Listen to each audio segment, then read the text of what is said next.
اور جماعت علماء اسلام کے لیے ان کی خدمات ہیں. تو اگر انہوں نے ایسے کیا ہے تو ہم ان کو اپنی طرف سے ہم ان کو مبارکباد دیں گے کہ ایک اچھی ایڈمیشن ہوئی ہے.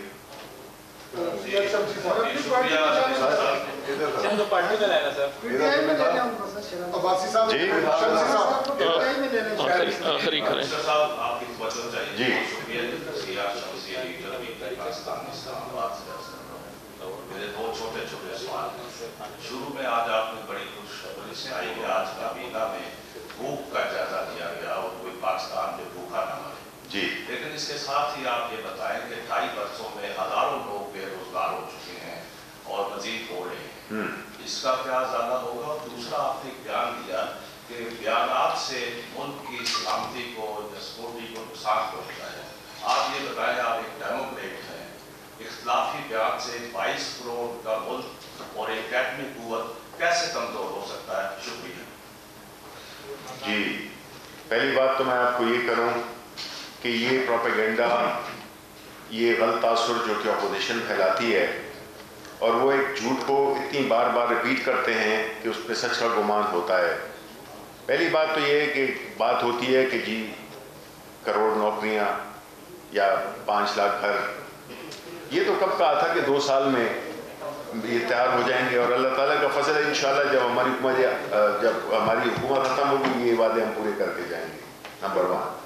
دوسری بات یہ ہے کہ آپ یہ بات بھول جاتے ہیں, یہ اس میں یہ کہوں گا کہ یہ اللہ تعالیٰ کی ناشکری ہے کہ آپ اگر پوری دنیا میں دیکھیں, امریکہ دیکھیں, یورپ دیکھیں, اپنے ہمسائے ملک انڈیا کو دیکھیں, کتنے لاکھوں کروڑوں لوگ بے روزگار ہوئے ہیں کورونا کی وجہ سے, کتنی ان کی اکانومی کو فرق آیا ہے, کتنی جانیں گئی ہیں, کتنے کاروبار تباہ ہوئے ہیں.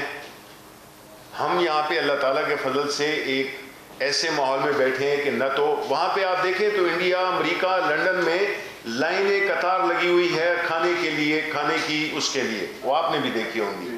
ایسے حالات میں اس ملک کو جس طرح سے پرائم منسٹر عمران خان کی حکومت نے ایک بڑے ہی سٹیبل طریقے سے جسے کہتے ہیں کہ سافٹ لینڈنگ کرائی ہے, یہ تو اللہ تعالیٰ کا شکر کرنا چاہیے کہ ایسے عالمی حالات ایسے ہیں جس میں کہ انڈسٹریز بیٹھ گئی ہیں, لاکھوں لوگ امریکہ میں, لاکھوں لوگ برطانیہ میں, کروڑوں لوگ انڈیا میں بے روزگار ہوئے ہیں, غربت کی سطح سے نیچے آئے ہیں. ہم تو اس لحاظ سے بہت بہتر ہیں. یہ نہیں ہے کہ اسی طرح کی سچویشن دیکھیں, آپ کو حالات کے مطابق چیزوں کو انالائز کرنا ہے. یہ تو نہیں ہو رہا کہ ساری دنیا آگے نکل گئی ہے اور ہم پیچھے رہ گئے ہیں, الٹا ہے. یہ ساری دنیا اس وقت تکلیف میں ہے اور ہماری دعائیں ان کے لیے ہیں کیونکہ ہمارے وہ انسان ہیں, وہ بھی ان کی وہ ہے, ان کے لیے بھی ہماری دعائیں. لیکن یہاں پہ تو ایسے حالات ہیں کہ جس میں کہ ہمیں اللہ کا شکر ادا کرنا چاہیے, اور ان حالات پہ ہماری بڑی وہ ہے. ظاہر ہے کہ اب ادھر سے ہم بہتری کی طرف ہی جائیں گے. اب آپ آنے والا جو 2021 کا انشاءاللہ جو سال ہے وہ تو اپنا پرائم منسٹر صاحب آپ کو خود بتائیں گے, لیکن انشاءاللہ جو 21 کا سال ہے وہ ترقی کا, خوشحالی کا اور اکنامک پراسپیرٹی کا سفر جو ہے ہمارا ادھر زور پکڑے گا. جی شبلی صاحب آخری سوال جی. آخری کرنے سے شبلی صاحب آپ نے اس کا شبلی صاحب دوسرا ہوا ہے, ایک چھوٹا سا جواب دے دوں. دیکھیں اگر آپ مجھے یہ کہنا چاہ رہے ہیں, شمسی صاحب میرے بڑے قریب ہیں, میں آپ کو یہ کہنا کہ جی صرف جو 22 کروڑ لوگ ہیں, ایٹم نیوکلیئر پاور ہے, ایک زبردست ادارے ہیں, تو وہ ایک شخص کی تقریر سے گھبرا گیا, ایسی بات نہیں ہوتی ہے. یہ آپ پورا ایک نیشنل میسج دیتے ہیں. یہ تو کوئی بات نہیں ہے, بات نہیں ہے کہ ادھر اس وقت جو ہے تو 50 صحافی بیٹھے ہوئے ہیں, ان میں سے ایک گالی مجھے دے دے تو کوئی بات ہی نہیں ہے. بات 1 یا 2 کی نہیں ہے, یہ پورا جو میسج دیتے ہیں آپ, جس میں کہ جس کو آپ کا دشمن اس سے فائدہ اٹھاتا ہے اور وہ وہاں کی میڈیا کی زینت بنتا ہے اور وہ جو لوگوں کی ذہن سازی کرتا ہے, وہ ایک ماحول بناتا ہے. تو یہ کہنا کہ جی صرف ایک شخص کی بنا پر وجہ پر تو ایک شخص ہو کے 22 کروڑ لوگ عوام بنتے ہیں. جی شبلی صاحب, جی لاسٹ کوشچن. شبلی صاحب آپ ایک تو پرائم منسٹر کو کئی بار ہر روز ہی تقریباً کہہ رہے ہیں کہ اینا وہ نہیں دینا, مگر دوسری طرف آپ اپوزیشن کو جو ہے وہ مذاکرات کی دعوت دے رہے ہیں. تو وہ مذاکرات